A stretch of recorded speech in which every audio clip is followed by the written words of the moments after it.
За заслуги в области культуры и многолетний плодотворный труд почетного звания заслуженная артистка Республики Южная Осетия удостоилась Нателла Казити, артистка Североостинского конно-драматического театра «Нарт». Награду вручил глава государства Анатолий Бибилов. Нателла Казити принимала активное участие в проведении торжественного мероприятия, посвященного десятилетию признания Российской Федерации независимости Республики Южная Осетия. Все помнят фееричный выход девушки в национальном костюме на коне. Ее выступление стало настоящим украшением праздника. По словам главы республики, достигнутые ансамблем результаты являются гордостью всего остинского народа. Свою лепту внес и ваш театр.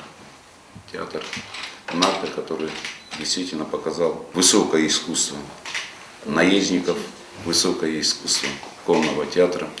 В свою очередь, Нателла Казити поблагодарила президента за высокую оценку своей деятельности, отметив, что она с гордостью принимала участие в историческом мероприятии. На десятилетие юбилея признания Южной Осетии праздник был просто шикарный, если честно. Были большие мурашки, было масса впечатлений, все было на высшем уровне.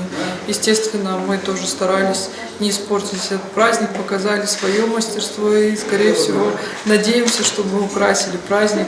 Для артистов конного театра «Нарты» в седле нет невозможного. Артистка Нателла Казити наравне с мужчинами выполняет сложнейшие элементы. Больше 17 лет девушка работает в конном театре.